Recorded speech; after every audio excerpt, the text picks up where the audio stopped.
అలియాబాద్ గ్రామ సర్పంచ్ అభ్యర్థిగా జంగిలి కృష్ణారావు సోమవారం నామినేషన్ దాఖలు చేశారు.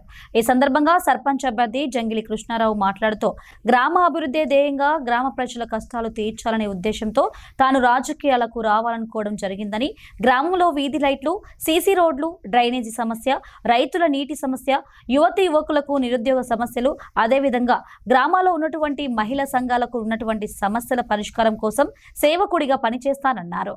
నమస్కారం, నా పేరు జంగిలి కృష్ణారావు. నేను అలియాబాద్ గ్రామ సర్పంచ్ ఈరోజే నామినేషన్ వేసిన. గత కొన్ని సంవత్సరాలుగా అలియాబాద్లో ఏమేమైతే సరైన వసతులు లేవో అవన్నీ నేను ఒక దృష్టిలో ఉంచుకొని, నా దృష్టికి వచ్చిన సమస్యలలో ముఖ్యంగా సరైన రోడ్లు లేవు. కామారెడ్డిపల్లి నుండి అలియాబాద్కు వెళ్ళుటకు చాలామంది ఆడవాళ్ళైనా లేకపోతే వయసు మీద పడ్డ వాళ్ళైనా కానీ చాలా ఇబ్బందులు పడుతున్నారు.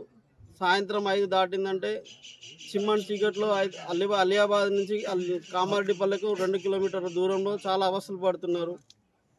కృష్ణమ్మ కుంట దగ్గర పంట పొలాలకు సరైన కాలువ లేదు. వ్యవసాయ రైతులు అదొక ఇబ్బంది పడుతున్నారు. గ్రామంలో సైడ్ డ్రైనేజీలు లేవు, అదొక సమస్య నేను గుర్తించిన. మన ఊర్లో రామాలయం అభివృద్ధి కాలేదు, అసంపూర్తిగా ఉంది. అదే ఒకటి నా దృష్టికి వచ్చింది.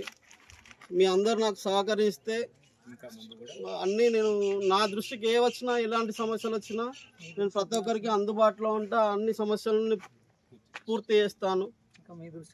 మీ దృష్టికి ఏమైనా సమస్యలు వచ్చినా అది నా దృష్టికి తీసుకొస్తే నేను తప్పకుండా పూర్తి చేస్తాను.